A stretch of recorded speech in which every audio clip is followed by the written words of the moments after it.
Hey, this is Dave. Matt. And Zap. And welcome to the Vintage Cinema Review, where every week we review some of our favorite films from the past. Hey, there ain't no late fees here. Silence is golden. And be kind. Rewind.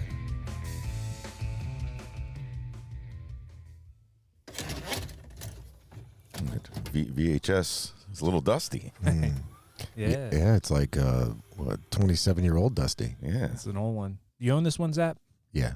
I was going to say, this is Zap's pick. This is a fantastic movie. This is one of my just classic. This is the one you sit down, you can't stop. How many formats do you own it on? 2. You got 2. Yeah. Okay. I think I watched it on Prime Video. Was that 4D UK 40 or 40 UK? Yeah. What do you call it? You know what I'm talking about? Yeah. Yeah. Yeah, good pick, Zap. So what are we watching? So we got the Big Lebowski. Ah, that's it. Yeah, so let's get into it. So this is rated R, not surprisingly, the language. Running time, 117 minutes. The release date on this, January 18th, 1998 at Sundance, and not till April 24th for the UK, if that matters. This is directed by Joel Coen and Ethan Coen. The Coen Brothers. Yes, the Coen Brothers. What else did they do? Raising Arizona for sure. Fargo, right? Fargo. Fargo is a good movie. That was a great one, too. Yeah. Yeah. It'll make the list. That's right. So it qualifies. And P.S., we're pushing the envelope here. I think this might be one of our most recent. Newer. Yeah. That's what it is newer, yeah. In the VHS world, but it's still within. It's still within. It still qualifies. If it came out on VHS, we can do it. Did it come out on VHS? Was this a straight to VHS? Did it have VHS and the DVD? Well, it wasn't straight to VHS, but it definitely came out on both formats. Okay. Yeah, Laserdisc probably too. So this was written by Ethan Coen and Joel Coen and produced by Ethan Coen. Budget on this, $15 million.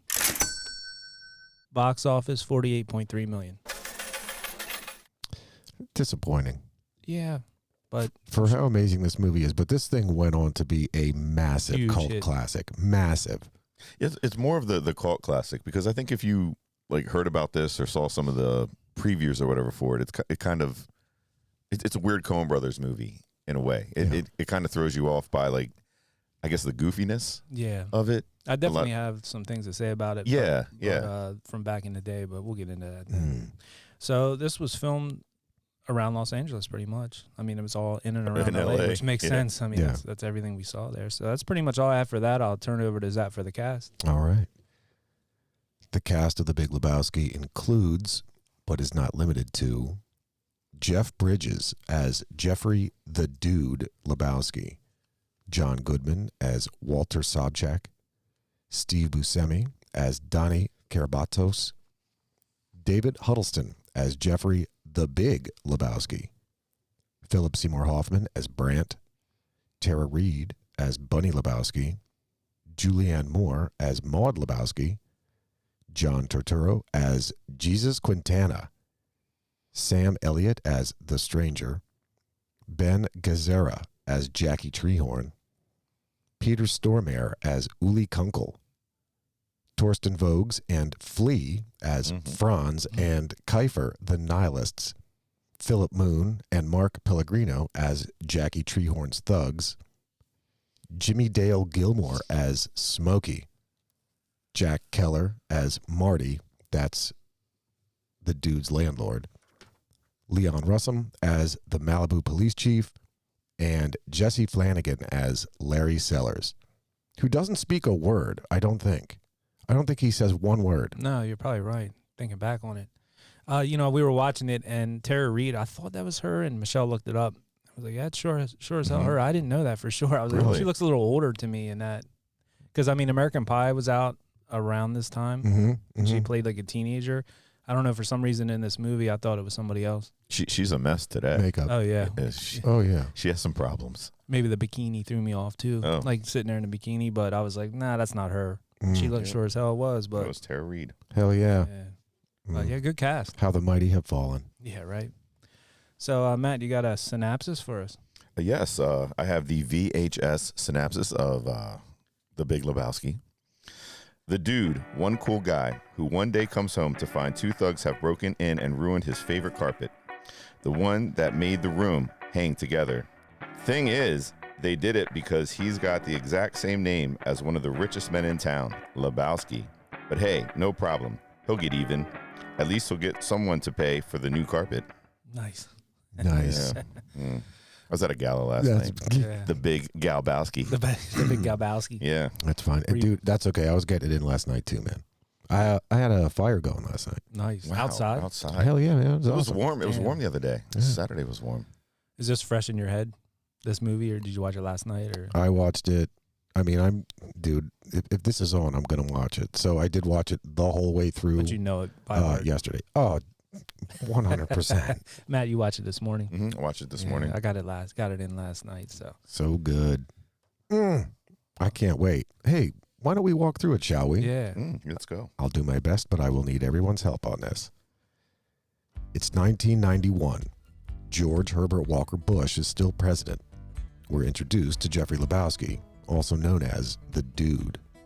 Our first glimpse of him is at Ralph's grocery store, buying a single quart of half and half, for which he pays by writing a check for 69 cents.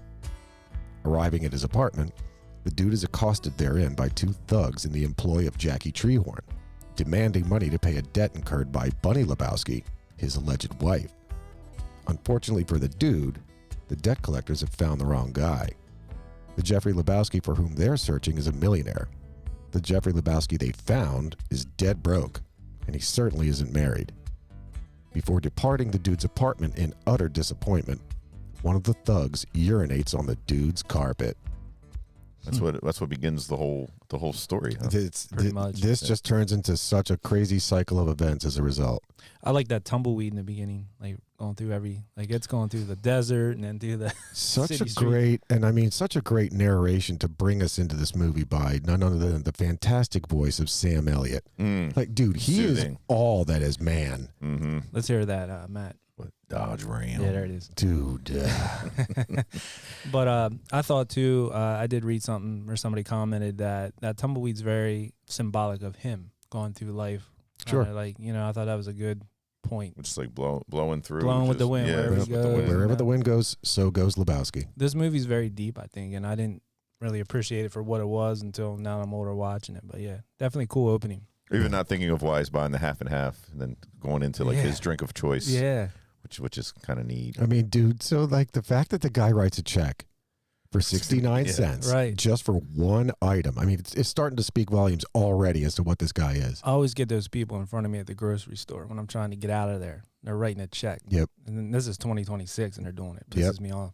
But yeah, 69 cents for it. You know what I mean? So can we talk for a moment about the Dude's outfit? Like, was he the inspiration? Now think about today, like the people of Walmart. Oh, I know. So Yeah. this cat's rolling around Ralph's in whatever kind of slippers or sandals. No, those are were. jelly. Aren't they the jelly shoes? Oh, shit, you're right. Yeah, they're You're like right. clear. Which I've never even seen like clear jelly Nah. sandals, like a clear jelly sandal. Which that's like a people of Walmart.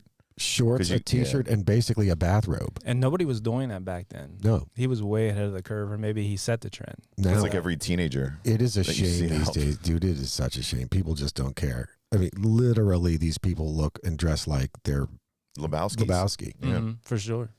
Oh God, so many great quote in this first segment when the thugs jam him into the toilet, and they're trying to drown the answer out of him. The guy's like, "Where's the money, Lebowski? Where's the money, Lebowski?" He pulls him out, and Lebowski's like, "It's down there somewhere. let me take another look." Yeah, that was So good. great. There's See, a I lot of think good lines. I think that's one of the reasons that I think you like this movie so much, because you're like a quote one-liner kind of guy, and this has This movie, a plethora. I was so as we go back and we watch these movies and we do these reviews, I am reminded of how much of what I say on a regular basis Quotes. are quotes of movies. Movies, yeah. Absolutely come from watching movies. This has a lot of them. Also, just having redone every room in my house with these two hands, it just pains the soul when you see the one guy just drop the bowling ball right on the tile, and it just this thud, and it just basically ruins the whole bathroom. I mean, you damage a couple of tiles, dude. The whole thing's You got to do the whole damn thing. Wasn't there one-liner with that too, with the bowling? What do you say? Oh, he says, the guy opens up the bag and he looks at the ball. He says, "Well, what's this?" And Lebowski responds with, "Obviously, you're not a golfer." Yes, that's the one. Yeah, I thought that was funny. Yeah. Oh, top shelf. We continue sometime later at the local bowling alley. The dude has since shared the story of his recent misfortune with his friends, Walter Sobchak and Donny Karabatsos.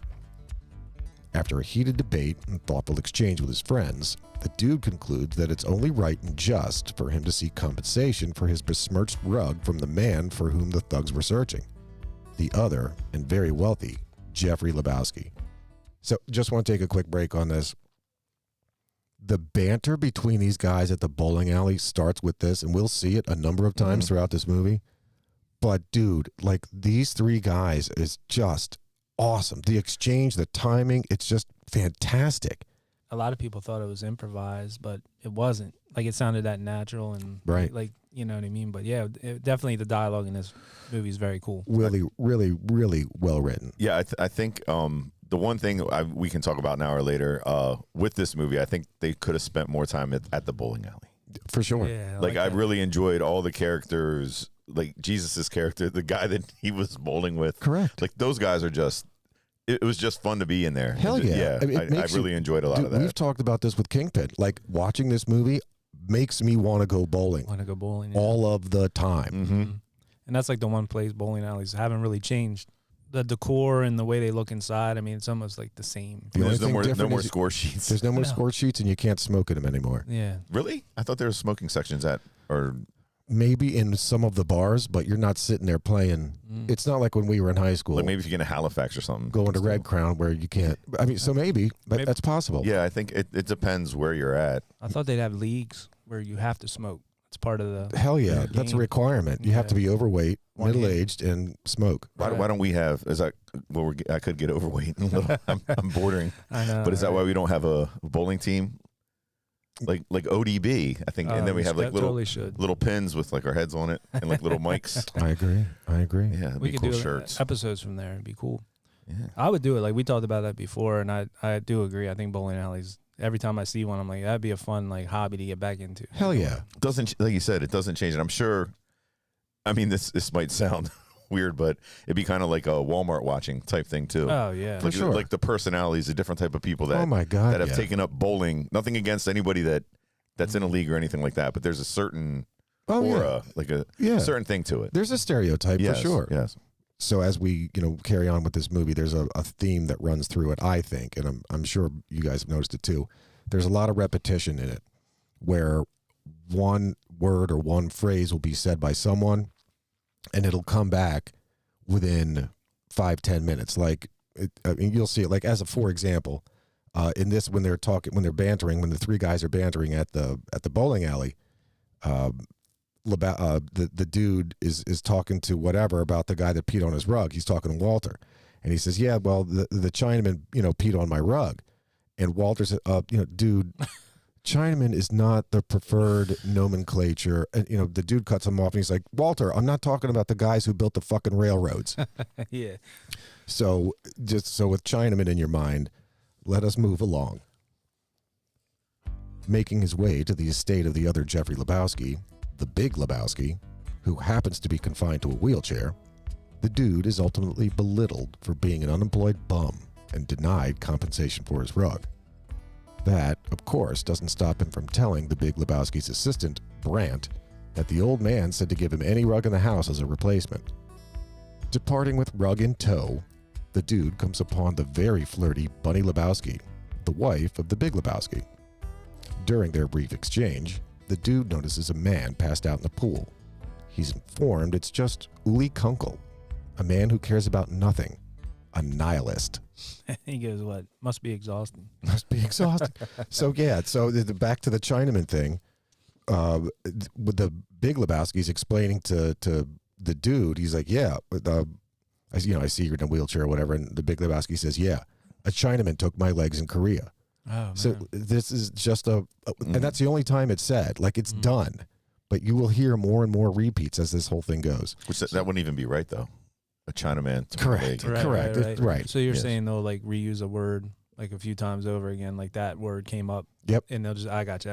You'll hear like it happens to the dude a couple of times. It definitely happens to the dude a couple of times. We'll get there. We'll get there. And also speaking of like these little roles and stuff, like Brant, played by Philip Seymour Hoffman. Right, he was great. He was really, really good. I think he did win an Academy Award for something. Capote. Capote. Yeah, Capote. Yeah. He's dead though, right? Yeah, that's right, chicken. Yeah, he's dead. He's dead. Absolutely. Yeah, Philip Seymour Hoffman's dead. He's real like dead. 10 years ago, I think he died. Something crazy like that. I didn't realize that. Mm-hmm. But and then back to the girl Bunny. Like I said, that scene there, I didn't realize. She was in there real quick, but I didn't think that was her. Oh yeah, we had to look it up. But she has a famous quote: "I'll suck your cock for $1,000." Was she painting her nails that green? Or Brant could watch, but he has to pay $100. Yeah, bad Bunny.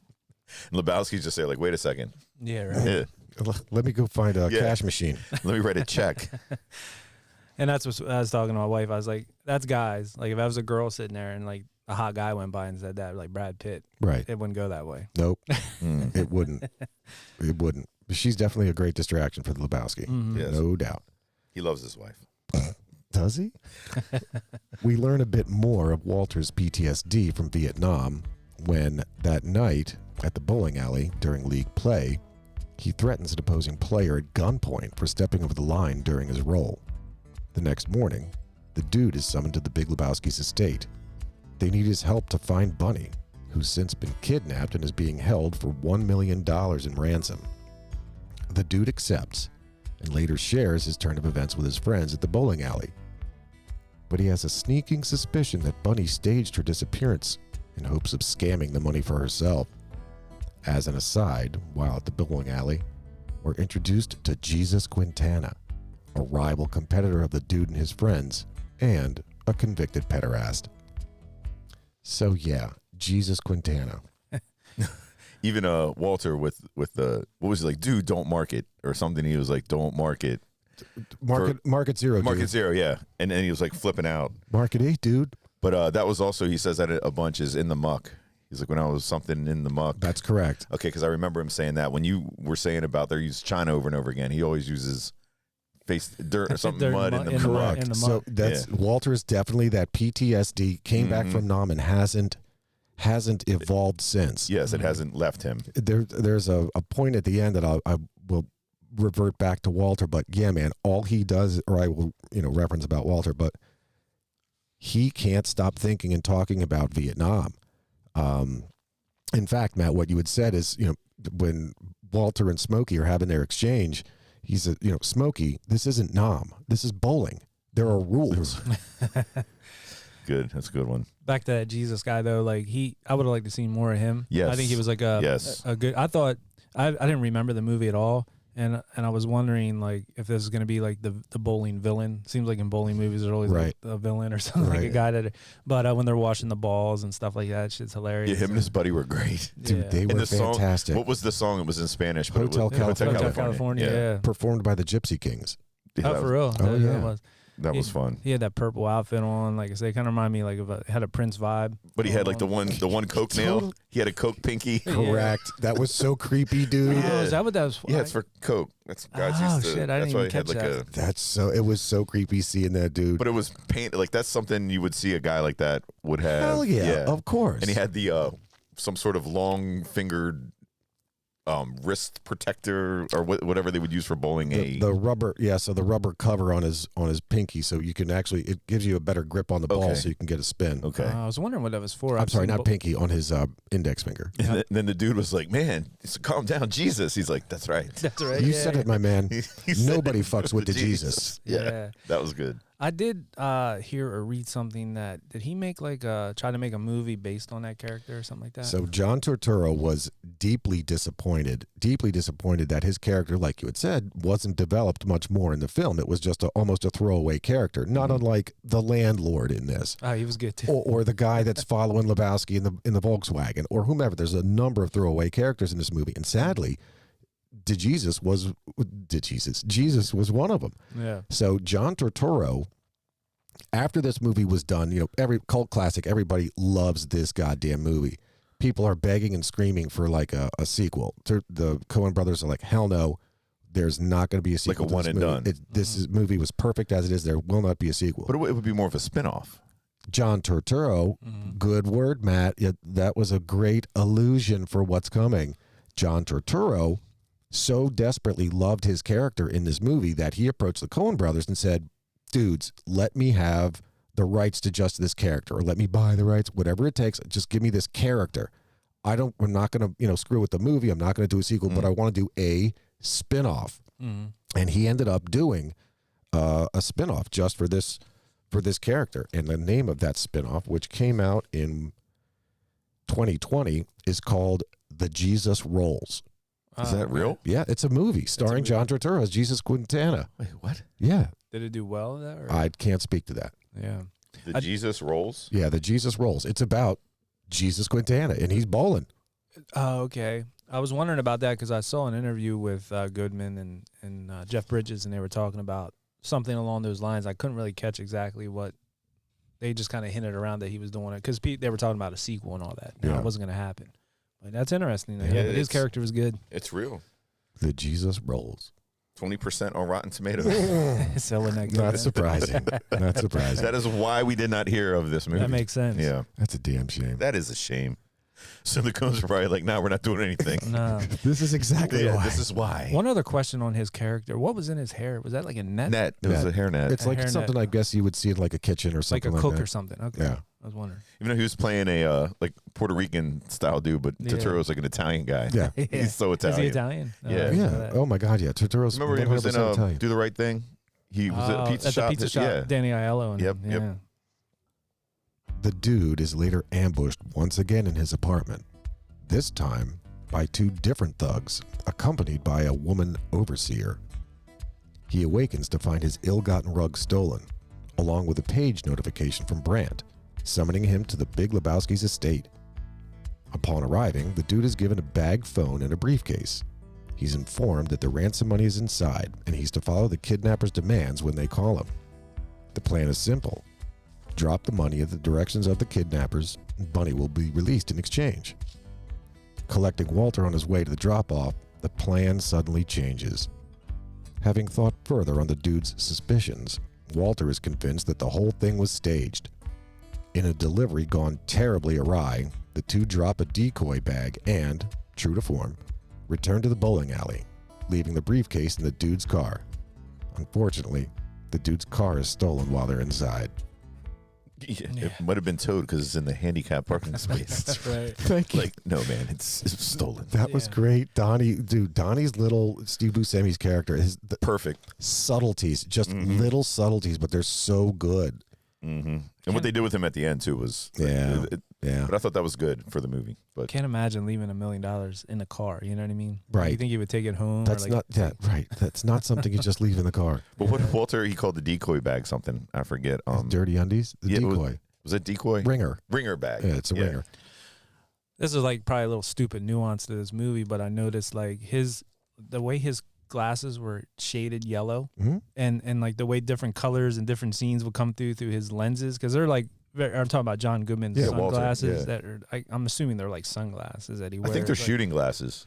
Yeah, I was gonna say it looks like a skeet shooter or something, like the way he's dressed. But like in different scenes, like the way the light would come through from if he's at an angle or whatever, it was like there's little things like that in movies that like I think like a mood ring, like it would be like a mood ring kind of like you could see where it's like angry or there's a scene closer to the end where I know I was going to talk about that. Like, okay, cool. You can see it, and it's so vivid when you see it. It's pretty neat. Like these Coen guys are pretty smart. It's probably the scene I'm thinking of at the end too. Yeah, for sure.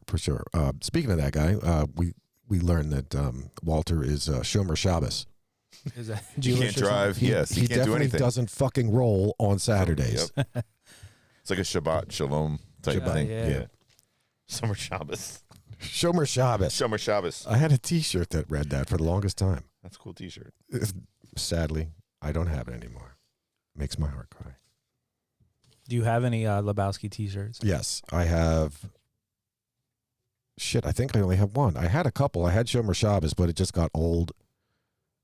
Yeah, I think I'm down to one. But it's got a picture of the dude on it. The dude on it. Yeah. Okay. The bag phone rings incessantly as the dude makes his way home. While reporting the stolen rug and the stolen car to the police, the dude receives a call at his apartment from Maude Lebowski, the Big Lebowski's daughter. She has his rug, and we soon learn that she was the woman who'd accompanied the two thugs during the dude's most recent assault at his apartment.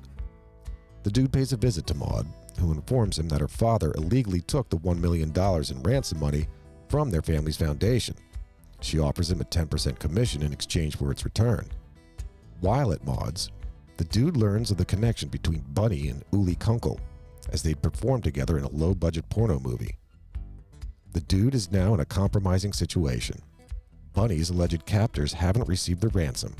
The money and his car have been stolen, and he's since been tasked with returning the ill-gotten $1 million to Maude. On his way back to his apartment, the dude is confronted by Brandt and the Big Lebowski, who show him an envelope they'd received from Bunny's captors. There's a severed toe inside, presumably Bunny's. The nail polish on it. Those answer machines got me to thinking about that scene where he's in his apartments and the police are interviewing him, or taking his statement. And the bag phone is ringing And the bag phone's constantly. ringing. And that was a cool use of that too. But how there's no privacy with those answer machines if you have people over and you ignore it. Like usually now, And then it'll just Oh my go. God! Yeah, the whole room the hears whole what's room's going going to on. hear what's going on. And there was a story, a guy at work, one of the managers at work, he talks like in his movie, every other word is the F-bomb. Right. And the guy didn't show up to work. He thought he was off, so the manager called and was like, "Where the fuck you at? You supposed to be, and it's going off in his whole house on his answer machine, and his kids are there getting up for school. But That's it just hilarious. got me to thinking about how back then you're at risk. Everybody's going to hear it. Like now it goes right to your voicemail. Right. Somebody leaves a message, like there's no privacy really, whether if somebody's in the house, you know what I mean?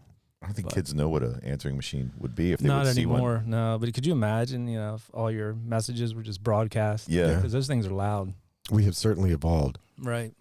Does this the whole bunny kidnapping? When I was watching it this morning, I was thinking to this whole Guthrie thing that's going on. Oh, yeah. Like all this, like there's all this stuff like there. It just doesn't make sense. Right. Right. But with this Guthrie thing, it's like mind blowing if you think about it. Like it doesn't make any sense. I don't know Does enough it? about it. I mean, I know that some old lady got abducted, allegedly. Alleged, Yeah. but that's the thing. They're looking for Bitcoin, and then they have a guy that's on like the Ring camera, but they don't know who this guy might be. Then they think it's like the sister. Well, yeah, they were thinking of family members. And who knows? But then I guess like Trump's involved in it, and the guy from TMZ, like I'm a lawyer, that Yeah. guy. Yeah. Like I'm a lawyer. they're in direct contact with him. The whole thing is nuts. Yeah. But that's why I was kind of thinking about this, the Bunny Lebowski, like, oh, it's kind of like the Guthrie. It's certainly coincidental for sure. Yeah. No ring cameras back then. Yeah, no rings. Nope. So the sub story within this is when Lebowski's over at Maude's house, and she turns on the movie. So the name of the movie is Logjamming. Logjamming. And the Is guy, it a porno? it's a porno. And then so Uli Kunkel stars in this, but he goes by his porno name, which is Carl Hungus. Carl Hungus. Fantastic. It said starring Carl Hungus. Thank you for that, Matt. So as the movie plays on, and Maude's explaining the tie-in between Bunny, and she's showing like Bunny's in this movie, and there's Uli Kunkel as well. The guy shows up, Carl Hungus shows up at the house he's a cable repairman. So Maude says, you can guess what happens next. And Lebowski's response is, he fixes the cable. Yeah, that was good. Yeah, because the girl's like, oh, I just got out of the shower. Right. Yeah. She's like, you can see where it goes from here. Oh, yeah. Yeah. He fixes the cable. Oh my God. Oh, so I'm sorry. Before we move on to the next, so Maude has a limo take Lebowski back to his apartment, and he gets out of the limo and he has a white Russian, a Caucasian in his hand, and he's walking, and somebody else grabs him as he's walking and takes him to another limo, which is the Big Lebowski and Brandt, who are going to show him the toe. But as he's being pulled, he's holding his drink, like forget himself. He's just holding his drink. He's like, dude, there's a beverage here, man. Don't spill it. Yeah. Priceless. Just priceless. There is a note on I had a fun fact on there's a piece of audio equipment in her apartment I want to talk to at the end. Remind me then. Okay. Yeah, high-end piece. Ooh, I have a little Maude's. story in Maude's apartment, yeah. some may say that Bunny Lebowski is a high-end piece. Oh, yeah. No, Maude Lebowski. You like her? Yeah. You know she was pregnant during that movie? Oh, for real? For real pregnant. Fun fact. Didn't know that. Wait, what is her name in real life? Julianne Moore. Julianne Moore. Yes, thank you. Julianne Moore was pregnant in the filming of that movie. Good job, Julianne Moore. Was this before Boogie Nights? Definitely. So it Yeah. wasn't Lebowski's because she was trying to He's like, what is that, yoga? Yeah, when she's like, yeah. Increases. All right. The next day brings good news. Finally, the police recovered the dude's car. Unfortunately, the briefcase is missing. Things go from bad to worse when the kidnappers arrive at the dude's apartment that night with a ferret in tow, demanding the money and trashing his apartment. One of the kidnappers is none other than Uli Kunkel. After a brief encounter at the bowling alley, a visit with Maude, and a visit to the doctor at Maude's insistence, the dude finds a clue as to who stole his car. The dude, along with Walter and Donny, discover that the thief is just a teenager. Try though he may, Walter can't get the thief to confess. Either way, it doesn't appear that the teenager has the money. Later that night, the two original thugs, in the employ of Jackie Treehorn, return to the dude's apartment and take him to Jackie's estate. Jackie wants his money, and he wants to know where Bunny is, but the dude is of no help in either regard. The dude is soon after drugged by Jackie and, after a mind-bending dream, awakens to find himself being chased by the police through the streets of Malibu and arrested for public intoxication. We see Bunny drive by in a red Jaguar convertible, but the dude doesn't notice her. Yeah, that scene with the teenager was pretty wild when he's out. Larry Sellers. Listen, Larry. But when he's out there in the street beating that Corvette and like bashing the windows out and all that, that scene, I guess they didn't tell John Goodman, but they had bought out the whole neighborhood and like cleared everybody out because he was having a really tough time with yelling, and it's the middle of the night and he's out in this neighborhood bashing and, you know, F this, F that, whatever. And he was like, I'm really, and they're like, no, we rented out the whole. Right, it's cool, here. man. Yeah, it's cool. Let it go. Yeah, and then he was okay after that. That's awesome. weird. That's like a weird actor thing. I wouldn't even think about that. I wouldn't care either. Yeah, I wouldn't care. Just being courteous. Courteous, yeah, but I don't know. I can dig it. How can you be courteous and then truly act the role? I can see that. Yeah. Right. A thing that got me is I kind of like, it was a laugh out loud moment. I haven't seen this movie in a long time. Yeah. And it's not, I don't even think it's hardly on. Like, you don't really see it flipping through channels, or maybe you do, I don't know. But with the ferret in the bathtub, with the guys, they're like, there's more than that we can do to you, or something. I don't know. He says something to that, but the ferret's just in there. It was funny. He called it a marmot, I think, or what? He said nice varmint. Varmint. Yeah. Okay, Yeah. varmint. What was the story with the and maybe I missed it? The iron lung guy, like was Larry's dad. It's Larry's dad. But was he like? Why? Like, I feel like there was some significance to him. There is zero significance at all. This is a throwaway character, but he has his own little side story. Walter was a huge fan of a show called Branded. Okay. Branded was a real life show that ran on NBC from 1965 to 1966, and it had 48 episodes. Mm-hmm. So all of that is true, and so the Coen brothers tie this into, for whatever reason, that was one of Walter's favorite shows, and Walter really appreciated the writing of that show. And this guy that's in the iron lung happens to be that writer. It was Larry Sellers' dad, or Larry Sellers' grandfather, or some shit. I'm guessing it's his dad. That he's now stuck in this iron lung and he can't do shit. So that was a little fun fact. Yeah. Because I figured. But it's know again, that, it's all just this weird ass side story that means nothing to the movie. right. But it's still cool that these guys throw that shit in there. Yeah, that's what I was wondering. I missed it. So Matt, since you mentioned about this movie being on television, when they do the editing to basically get out all the fucks and the other bad language, during that scene in the street when they had done whatever to, like David mentioned, they closed it down so John Goodman could truly do his acting. John Goodman, Walter keeps yelling, "This is what happens when you fuck a stranger in the ass." Yes, this is what happens when you fuck a stranger in the ass. The clean version when they clean it up for television, this is what happens when you meet a stranger in the Alps. See, that's why I don't think it's played very much on regular TV. No. Because you'd have to cut so much out of the movie, and it wouldn't make sense. This is what happens when you meet a stranger in the Alps. Yeah. Interesting. That's horrible. One of the, in my opinion, most hilarious short little scenes in this segment. The dude's driving home. He's got his car back. He's listening to Creedence. He's smoking a joint. He's drinking a beer. He drops the joint in his lap. Mm-hmm. And he's distracted. He thinks somebody's following this guy in the Volkswagen. So he, turns hard right. does whatever, but now he's really distracted by this joint. He thinks he's on fire and all of this shit, or he's going to burn the car up, so he starts pouring beer all over himself. He ultimately just drives his car right into a dumpster. Dude, if you look at the height that car gets as soon as it hits the dumpster, I'm telling you, I laugh out loud every time. It's so priceless, absolutely so priceless. And of course, you look at him when he's done, his glasses are all cockeyed and whatever. Let's see. Oh, Jackie Treehorn.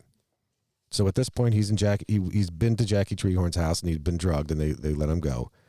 Jackie Treehorn's living room that's an actual house, by the way. Oh, okay. It was nice digs. That's an actual, factual, real life place. Jackie Treehorn. He also played that role in the movie with Roadhouse. That's right. Yes, he played he was a shit asshole in Roadhouse. The exact same character. Basically, yeah. One of the phrase again. I live a life of regurgitating movie quotes. In this one, Jackie offers the dude a drink, and the dude responds, "Does the Pope shit in the woods?" Yeah. I use that shit all the time. Of course, that's followed by, "It's a hell of a Caucasian, Jackie," when he's drugged. Yeah. Where did that come from? I was gonna, if you guys know, does the Pope shit in the woods? I don't get the quote. So the quote is, "Does a bear shit in the woods?" Oh, and okay. the dude being the dude, just changes it up. Just changed it up. All right, because I was I don't think I ever heard, "Does the Pope shit in the woods?" No, it's like, does the Pope wear white? I think that's like a crossover. Does the Pope wear white? Yeah, does the Pope wear white, and does a bear shit in the woods? He just kind of mashed up. So 2 songs playing in this segment that are just fantastic. One is Just Dropped In to see what condition my condition is in. So that is by a band called The First Edition. Not New Edition. Not New Edition, but The First Edition. Do either of you know who sung that song on behalf of The First Edition? No. No, I don't. I never heard of him. Kenny Rogers. Oh, for real? Really? Not in that movie. In that song, that movie. Really? That song for that movie came out in the 60s, and that's Kenny Rogers singing for a band called The First Edition. Wow. Okay. An additional song in that I dug is when Bunny's driving home, that the dude misses her. This is after he gets kicked out of the cab because he hates the fucking Eagles. It's a version of Viva Las Vegas that she's singing along to.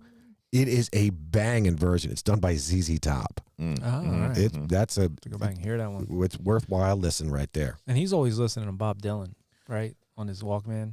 Is there a Bob Dylan song? He's listening to Bowling from 1987. He's listening to Balls Hitting Pins. Well, I shouldn't say listening to, but like there's a Bob Dylan song that comes on all the time with the dude. Is there a Dylan song they play? The one in the beginning, The Man in Me by Bob Dylan. Yeah, okay. La la la la la la la la. Yeah, but the one time he was there just chilling, listening. It was like 1987 Spring League Championship or something like that. That's when Maude and her 2 thugs come in and just punch him in the face to knock him out. And then I think in the bathtub he was listening to whale songs. Whale sounds. Yeah. Far out, man. Hey, man, this is a private residence. This is a private residence, man. Returning to his apartment, the dude finds Maude there waiting for him. The 2 proceed to have sex, as it's Maude's intent to be a mother and to be impregnated by someone who will ultimately have no interest in wanting to be a father. During their pillow talk, Maude informs the dude that, despite what he may think, her father has no money of his own. He lives on a generous allowance Maude gives to him, thanks to her deceased mother. Everything is starting to make sense to the dude now. The Big Lebowski had grown tired of Bunny's flamboyant, carefree lifestyle. When Bunny had staged her own kidnapping with the help of Uli Kunkel, this was the Big Lebowski's chance to be rid of her and embezzle $1 million in the process. There was never any money in the briefcase. The dude and Walter swiftly make their way to the Big Lebowski's estate, only to find that Bunny has returned. As it turns out, she didn't stage her own kidnapping. She simply went out of town to visit a friend. While she was gone, the Nihilists, led by Uli, took the opportunity to stage the kidnapping in hopes of getting $1 million out of the Big Lebowski for themselves. The one thing the dude did have right was that the Big Lebowski embezzled the $1 million and kept it for himself. Mm-hmm. The plot thickens. Yeah. So I thought that was a cool use of when they pan down at the diner and they see the one girl's there, her toes missing. Yep. So then okay, right there. And it was smart of them to like have it painted green. You Yeah. know, because it sticks in your mind and it sticks out. And you Yeah. remember. But yeah, that was a cool use of kind of like insinuating that. And Uli was the connection the whole time. I mean, unconscious in the pool, Uli knew that Tara, Bunny Lebowski, had her toes painted green. So she's out of the picture. Nobody knew where she went. So, hey guys, look, let's get together, man. We can get $1 million out of this crazy guy, out of this old man. He was the guy in. He was in Fargo too, right? Was he? That guy. I think so. The guy that played Uli. Yes, Uli was in Fargo. Yeah, he reminds me of the guy from Rammstein, the lead singer. Yes, he does. Yeah. Uli was also in Armageddon. He was the Russian up in the space station. Yeah. Now I can see that when you say that, but I like that guy. He's good. He was good in Fargo. It was him and Buscemi were partners in that. Okay. They were both great in that. Yeah. We didn't do Fargo. We did do Fargo. No, we didn't. Did Nope. not. How do we not We do sure can, How do we We not sure do can. Fargo? We'll be on a Coen's run, like. Actually, I was looking up Coen movies, and we're talking about how many movies they did. But they did No Country for Old Men. Oh, that's a great one too. Yeah, Oh Brother, Where Art Thou? Yeah. What was that one that they did with Turturro? The Fink. What was it called? Barton Fink. Oh yeah, Martin. Fargo, Miller's Crossing they did, which was a great movie. Raising Arizona. Blood Simple was a good movie. Never Bad saw Santa they did. That's interesting. That's crazy. Yeah. And so these dudes have a loaded catalog. Well, that was definitely True Grit. They did True Grit. True Grit. That's a newer one. Mm-hmm. But it was definitely slick how they tied that together. Yeah. I was like, man, that's pretty neat. For sure. I got to tell you, you can't help just Walter's stupidity when he believes in his heart of heart, he believes that the Big Lebowski is faking being paralyzed from the waist down. And he pulls him out. I know a gold bricker when I see one of you, pulls him out of the chair. Nope, he is. Was. Yeah. Oh, well. Sometime later, the dude, Walter, and Donnie are back at it at the bowling alley. After a brief run-in with Jesus Quintana, the three depart, only to find the dude's car on fire in the parking lot. It's the Nihilists. They still want that $1 million. Walter successfully fights them off, but poor Donnie suffers a heart attack in the meantime. So, really quickly, and I know it's never really quick, this is that scene with the light reflecting off of Walter's glasses. The fire in the glasses. Like, he's looking at the car on fire, but you're looking at his glasses. I got you. Raging color in those lenses, man. Raging. Okay. Yeah, the one I was thinking of is in the next scene, but I got to go okay. back and see that because I didn't necessarily catch that, but that's just one of those things, I guess, the more you watch it, the more you pick up. I can see that with this movie. Yeah. There's definitely little nuances to it. Like you said, the rage, I think Walter was so pissed that these guys were trying to take advantage of him and his friends. Were like, dude, we know that you have shit. Yeah. Yeah. Dude, he bites his ear off. Yeah, spits it. That's fantastic. Yeah, that was good. Fights them all with a bowling ball. And we didn't talk about it in the beginning, but like Flea being in this, there was a lot of Flea did a lot of these little roles in movies where he was kind of like a just bit parts. Yeah. I mean, obviously this one, obviously Back to the Future. What was the surf one with Keanu? Oh, Point Break. Point Break. He was in. He was in that. Mm-hmm. He was one of the. He was hanging out with the surfer guys. Oh, so this scene in this where they throw the bowling ball and he's on the ground crawling like in pain, Flea, like the Coen brothers, when they watched it back, they're like, this is going to be in the trailer because they loved it. Yeah. They thought it was like the greatest thing when he was crawling on the ground. Did he improvise that? Was that a Flea improvisation? I don't know, but they loved it. They got However it. he interpreted it, I guess. yeah. I mean, you got to act like you just got drilled in the stomach with a Nuts. bowling ball. When he was calling, they should have played like one of his like solo. Like, I know, right? Wait, did he get hit in the nuts? Well, I think in the chest. maybe in the chest, I don't know, but he Yeah. was on the ground like crawling around. Oh, for sure he was. Yeah, they loved it for whatever reason. They were just like in an interview, not them, but I think it was John Goodman was talking about it, and he was saying that they loved that, and they were like, we got to put that in the That's in the awesome. trailer. But yeah, Did you guys see the Super G skier from the Winter Olympics that's going on right now? no, He, you know how they Super G they have those little gates. All right, well these gates that they go around. when they're- okay. when Oh they're yeah, skiing, yeah, I know what you're They're talking really about. Yeah, fast downhill skiing. Yes, like, yeah. but they were going like around these gates, and I guess he hit the gate and it went and smacked the ground and came up and hit him in the nuts. Yeah. Oh man. So the guys are announcing, like they're like, oh, and he goes, oh, but you hear it so loud. The guy's like, oh my god, Ooh. They're like that gotta hurt. It's got to hurt. Yeah, That's one you can feel. But Like if a you bowling ball. if you want to look that one up on YouTube, it's a good laugh. I gotta look at that. Yeah, But yeah, that was a cool scene with these guys. I never knew like nihilists. I hear that term and stuff, but just that they believe in nothing. They believe in nothing. Nihilist. Nothing at all. Nothing. we are nihilists. Sounds German. Yeah. we return to find the Dude and Walter in a meeting with the Undertaker, tending to Donnie's cremation. Unwilling to pay for an urn, the two choose to use a coffee can as a vessel for Donnie's cremated remains. Holding Donnie's ceremony high atop a cliff overlooking the Pacific Ocean, Walter's eulogy eventually morphs into a remembrance of his own fallen comrades from Vietnam, ruining what was otherwise a touching moment.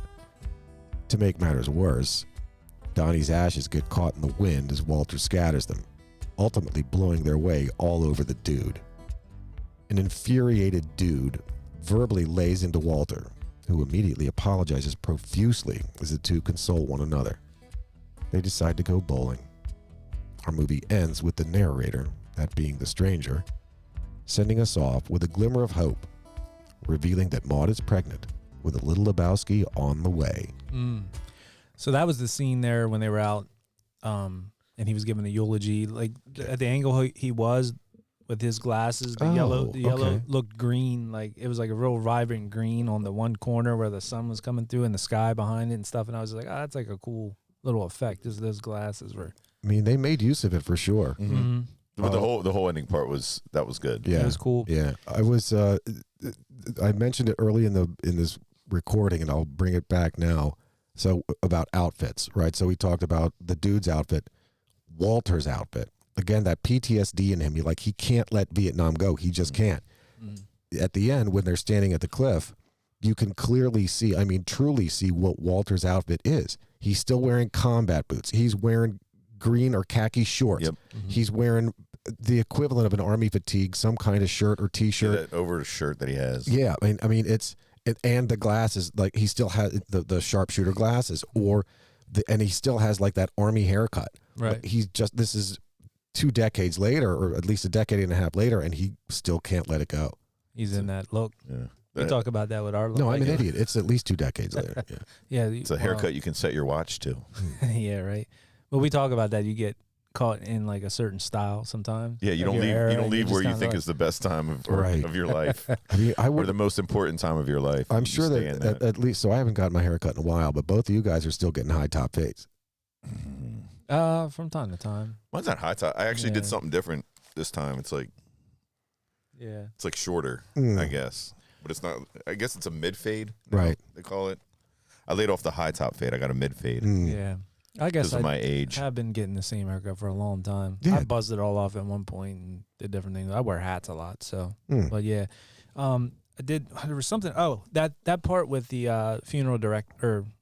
Yeah, I guess funeral director. Funeral director, the cremator, or whatever. Yeah, when he was like upcharging him for the vessel, he's like, you got to pay. It's like $180 for the. He's like, we're bereaved. That doesn't make us saps. Yeah, but we were just watching something recently, and Michelle and I were watching this movie together, and she's like, because we watched something, they had it like in a plastic, like you ever go to like a Chinese restaurant, and they have the plastic soup containers that come in. Oh, like yeah. Yeah, like they had ashes in that. Like, so you can take them in whatever you want. Sure. You can just fill them up in here, and you know what I mean? Or like just in anything. You're just going to put in anything. Put them in a bag. You know what I mean? But they were trying to it was like $180, but he's like, the cheapest one we have. I was like, I want mine in a Ziploc.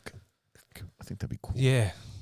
And like wrap it up like it's a Coke, like in like paper. Jesus. And like a bunch of like a kilo. Yeah, like a kilo. Okay. Like a bunch of tape around it. Duct tape around Make it. you like cocaine. Yeah, that'd be cool. Mix you in with cocaine. People get snort you. Snort you. Oh God. So yeah, eulogy was good. Donnie's dead, but life goes on. Do we think it's about that time? It's always about that time. Fun facts. All right. Who wants to lead it off? Zap, I guess, in your movie. You want to do it? I can do it. We talked about the repeated phrases. So one was that Chinaman. Another one was this aggression will not stand. So in the very beginning, when Lebowski's at the grocery store paying 69 cents, cutting a check, G.H.W. Bush is on the television, and he's in an interview, and he's saying, this aggression will not stand. Lebowski says that later in the film. Like, he just hears it and he repeats it. Same thing, Maude Lebowski is talking about 2 people banging or having sex or whatever she says, and she says, using the parlance of our time. Mm-hmm. She says that to him. And then later on, when he's talking to Big Lebowski and Brant in the limousine, he's whatever words he's using, he's trying to sound, high and mighty as well. And he says, using the parlance of our time. What is parlance, if I may ask? Verbiage of, let's say, vernacular slang. Like a slang. I got you. Okay. So it's like a Coen Brothers play on, like in the movie. That was something. Yeah. They just keep reusing. It's just a repeating theme. Mm-hmm. Gotcha. So like the dialogue of our time, or the vernacular, or the way that we say things. The way that we say things. I gotcha. Matt, you want to go? Sure. I like these are wild fun facts on the Big Lebowski. The dude is on a bowling team and is never actually shown bowling once in the entire film. That's not funny. one roll. That's fucking crazy. That's crazy. An iconic commitment to doing the bare minimum. Yeah. So I caught an interview and they were talking about, they brought in a professional to kind of show these guys, like, just to look like, so they like look bowling like people. Yeah, basically, so they look like they know what they're doing. But you're right, he didn't once, and I think Goodman, you only really see him roll once, maybe. But yeah, a lot of them, they didn't even have to bowl. That's funny how they talk too. It's like, it's your roll. Like, I never heard that. Like, it's your roll. Yeah, it's your turn. It's your roll. It's your roll. Your toss. Your throw. Yeah. So the dude's character was partly inspired by the Coen brothers' real life friend. Now I know that there's one guy that you might mention, Dave or Matt. I'm thinking of another guy. Guy's name is Peter Eggsline. Oh. So the guy Peter Eggsline, he lived in a dump of an apartment and was really proud of a little rug in there that truly, quote, tied the room together. Like, he would say that frequently. Right. Now, this Peter Eggsline had a friend named Louis Abernathy. Now, Abernathy was a Vietnam vet who later became a private investigator and helped Peter track down and confront a high school kid who stole his car. No way. Abernathy would go on to be the inspiration for Walter. But back to Eggsline. Eggsline car had been impounded by the LAPD, and Abernathy found an 8th grader's homework underneath the passenger seat in that car. So life imitate or art imitates life. Is this your homework? That's pretty cool. Is this your homework, Larry? Yeah. Is this your homework, Larry? So that was that's good. cool, man. I didn't know that. Yeah. So the bowling ball point of view shot, that was like really cool. I thought the way they did that, but For it was, not CGI though. Mostly, it said the Coens mounted a camera on the rotating ring like a barbecue spit, and rolled it down the lane. Once the thumb hole shot, only the thumb hole shot used digital effects. Oh, so that was cool. Like, it got me kind of dizzy watching it, but that was a neat shot. It was a really neat effect, I thought. Yeah. In 2014, the film was selected for preservation in the U.S. National Film Registry as culturally, historically, and aesthetically significant. Nice. Library of Congress, baby. Yeah, that's important, man. That was one of my fun facts. I mean, that speaks volumes as to how great this movie is. There was another one that we had recently. I think that something along those lines. There was a couple that was protected like that. Do we ever discuss or find out, like, what do they do? Like, do they have a committee that, like for voting you into, like, the NFL Hall of Fame? Is there a group of guys around a round table that is like... Has to be. There has to be. You can't just be one person picking and choosing. I know, but I just wonder how you get into something like that. Like, where is this committee? Like, do they hold meetings like every other I want to be on that committee. Yes. Is it like every other Tuesday? Let's get this podcast in there. Yeah. That'd be culturally significant. I need to look that up. I might have that for the next cast, exactly how that's done. So I always fancy the coulda, woulda, shouldas. Oh, yeah. For Brandt, David Cross auditioned for that role. This was Philip Seymour Hoffman's role was auditioned for by David Cross. If you've ever watched Arrested Development, I know who that guy is. David Cross played Tobias, the never nude. Yeah, he was he's like bald head glass guy, correct, glasses and stuff. He was also in one of the Men in Blacks. I think the second one, maybe, not possibly the first. Either way. So yeah, David Cross auditioned for that role, but it went to Philip Seymour Hoffman. Charlize Theron was considered for the role of Bunny Lebowski. And then finally, for the actors considered for the Big Lebowski, this is the guy in a wheelchair, David Huddleston's role. We got Robert Duvall, Anthony Hopkins, Gene Hackman, Jack Nicholson, Tommy Lee Jones, Ned Beatty, Michael Caine, Bruce Dern, James Coburn, Peter Boyle, Jonathan Winters, George C. Scott. Jonathan Winters would have been good. Hell yeah. Jerry Falwell, Gore Vidal, Andy Griffith, Ernest Borgnine, Marlon Brando. Holy shit. And Jeff Bridges' own father, Lloyd Bridges. Interesting. Fun fact: when I worked for the state, I worked with Ernest Borgnine's granddaughter. Oh, really? Yeah, that was when she had like a picture of Ernest Borgnine like at her desk. That's pretty. So neat. everybody would walk by and be like, "Why do you have a picture?" "Oh, that's my grandfather." And you're like, "Oh, cool." Interesting. Yeah, interesting fact. That's a lot of people. I got one more. I had read somewhere that Martin Short was considered to play the dude, but I thought the whole time like this movie was like written for Jeff Bridges. Like that role was written for him. See, I didn't think like Jeff Bridges, his acting in this wasn't like, it was, I don't know, it was weird. Like I didn't think like Jeff Bridges was like he was the dude, but I don't think he was like the main part of the movie. No. Like I just liked all the things that were going on around him. Correct. Because his acting and stuff, he's just like, whatever. It wasn't anything that you're like, oh, I'm watching this movie because the dude was awesome. But he has such a following now, just people like, oh man, the dude. But that like really wasn't what this movie was about. Mm-hmm. Well, I know on a lot of the comments, like I watch a lot of videos and stuff to like interviews with these guys about the movie to see if I can get little fun facts. And a lot of people commented, and it was funny. It made me laugh. Well, you'll tell me if it's funny, like Zach like say. But nice. A lot of people were like, "Man, how'd they put it? Oh, the dude's doing a good job acting like Jeff Bridges in this clip." Like they're basically saying like the real person is the dude. He's acting like Jeff Bridges. From what I hear, that's just how he is in real life. Yeah, like he didn't have to do anything for this. He just was himself for this movie. Yeah, I think a lot of it is Jeff Bridges just.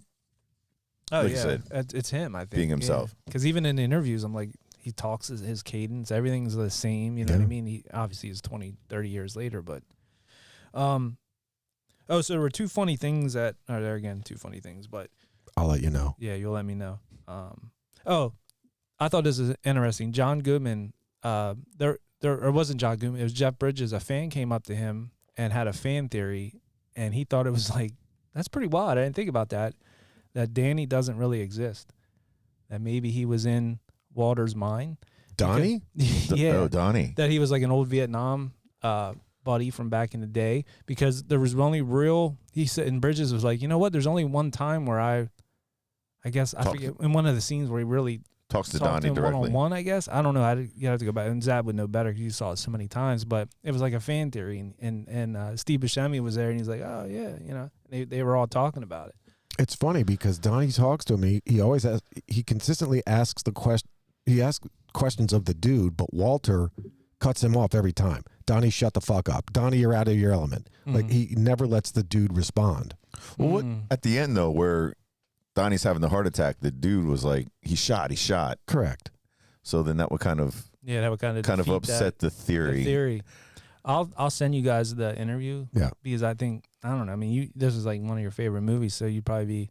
I didn't know if you picked up on any of that. I couldn't remember watching. That doesn't make sense to me for everything Matt just said. I would agree. I would agree on it. Like in the bowling alley, yeah. But he was laying on the ground, and the dude was the one where, oh my God, he shot. Like Donnie's been shot. And Walter says no. It's a heart attack. Yeah, there's been no gunshots. Call a medic. And then one other thing that John Goodman said that he thought about is that maybe his character Walter wasn't really in Vietnam. He was faking it. Because he said anybody he knows that was in Vietnam, they don't talk about it like he did. Right. Like he always constantly talked about it. So he's like, maybe he was like faking it. That's a good theory. I don't know. I thought it was pretty neat to think about. But one other thing too, on Conan O'Brien they were on. There was a funny story with, and there again you'll tell me. But Jeff Bridges went in, and the scene where one of the dream sequences with the girls with the pins on their head and all that. The bowling scene. And he kind of went under. That's after Jackie Treehorn spikes his drink. Right. So he invited his wife and daughters down that day to the set, and the director's like, that's the worst time. Why would you invite for this the worst scene? Day, dude. He had this camera, Jeff Bridges, that he would bring on set, and it would take like these panoramic type pictures. This is back in '98, so it's not like digital, like probably like we have, but he was going to take pictures of that scene, like while he was doing it, and he went up to one of the girls, and was like, hey, I'm going to do this. Do you care? And she's like, no, that's fine, whatever. So he started taking the picture as he's going underneath these girls' crotches, and he'd look up, and it was like, he said there was crazy pubic hair coming like everywhere. Christ. And each one was like, the next one was the same, and he was like, what the hell is going on? Like, this is crazy. It was like almost sticking out of like their panties. Okay. But I guess they all found out, and one of the prop people there did it as a joke. So they gave him all merkins. Yeah, basically merkins. So when he took the picture, he said, "You can find the pictures on my website That's or wherever." Hilarious. Yeah, I thought it was funny. Wait, what? Merkins? A merkin is a is pubic wig. Like Lucy Lawless wears them in. Yeah, a merkin is it's a not Merkin-stocks. Not like what Merkin-stocks. not like what G.W. Bush would say, merkin, but it's merkin. It's a M-U-R. like sure, yeah, merkin. It's a pubic wig. It's a pubic toupee. It's a whatever. It's to make the illusion that there's pubic hair there. Merkin. They did that on like the Spartacus show or one of those, not Spartacus, but the one with Lucy Lawless. Xena, Warrior Princess. One of the ones that was like they had nudity. Those girls didn't have. Right. Because I didn't know what they were called, but I guess what's one of the sisters that make all the money? The oh, they all look the same. Olsen. No, not the Olsens. I can't. The one was oh my god, it slipped my mind. But the one that has the Spanx line out. Oh, the Kardashians. Kardashians. Doesn't she have like the pubic hair underwear now? I don't know. I don't know if it's they're built into it How or the what. hell would you even know that? Because it was like on a feed or a reel or whatever. Wait like a second. She's selling. How would you not know of a merkin, but you know that one of the Kardashians has pubic underwear? Yeah, but I didn't know it was called a merkin. Oh, So wait, you're saying it's built into the underwear? No, the underwear just looks like a full pube on for women. They can put on these underwear, but It covers it? I don't understand what you're saying. okay, think of like a thong. Okay. Baby! Yes, but in the front is like furry, and you can get different colors of the fur. Oh, nice. okay. So it looks like a string thong with Right. just a bunch of fur in Right. the front. Nice. Look it up. It's Or a like true that, thing. that movie poster that was in the Shawshank Redemption. It's not Farrah Fawcett, maybe it is, where she's like this, 10,000 BC, and she's Where standing there. they throw the rock through the Correct. one. Okay, yeah. And she's got this furry thing on. Yes, it's like that. The furry bikini bottom. But the fur looks more like it would be natural. El Natural. Like El Natural. I guess you could get it in all different colors too, like rainbow or I blue. don't know. I didn't get that far into it. I just saw the That's cool though. yeah. Good idea. It's for the ladies. It's a Yeah. Valentine's gift. Anything to make money, man. I got Right. one more fun fact to bring us back in here. So we talked about how many people like fan favorites and shit like that, and people Right. that are way into this. This movie spawned a movement called Dudism. Oh yeah. That is literally a religion devoted to spreading the philosophy and lifestyle of the film's main character. Mm-hmm. Lazy. Founded in 2005, the Church of the Latter-day Dude Nice. has since ordained over 220,000 Dudist priests all over the world. That's cool. Imagine your movie's that good that you Not create religion. Buddhist, but Dudist. Yeah, where's the Dudist sect here in Harrisburg? I'm gonna have to Zach. look for Dude, that. hell yeah, in my basement, bro. Yeah. He has it. We meet every other Tuesday. Yeah. Oh, I wanted to talk about that CD player. So Oh, that, yeah, that yeah, is her whole setup in that room, the TV even was a Bang & Olufsen is a Danish brand. Bang & of, Olufsen's. Yeah, Bang & Olufsen. Bang & Olufsen. So that CD player, you could see the discs are basically on display. You can put 5 discs in it. So one of my customers, which you guys know I do AV work, has a house in Palm Beach, and West Palm Beach, I should say. They had offered up. I went down there, and he was telling me about this CD player. He's like, we have the CD players in the Smithsonian and blah, blah, blah. It's like, so I went down there, and sure enough, it's the same one in this movie. The original one came out like 96, and if you have a working version of that, or if you have a refurbished one of the original now, it's worth like upwards of $55,000. That's bananas. Mm. It's called a BEO system, BEO system 9000C. That's the CD player, and it comes with now his down there has a whole rack system that goes with it with speakers and a subwoofer and everything else. So his is probably worth even more with all that. But yeah, interesting though. Dang like shoe. The price of a Lamborghini is his stereo system. It's crazy. Like Bananas. the guy, he doesn't even really use it. I'm like, I would just sell it to a collector if somebody, but he likes it as a piece of art. He leaves it hanging on the wall down there. But yeah, I always pick up on that in movies. There was we talk about in that movie with Matt Damon and Jack Nicholson. What was that mob movie? The Irish Mob. Oh, yeah. The Departed. Departed, thank you. Yeah, there's a Macintosh system in that. It's $1 million system. There it is. Yeah. Whose house was that in? It was the apartment of, I think, Jack Nicholson maybe. Yeah. In the Which would make sense. yeah.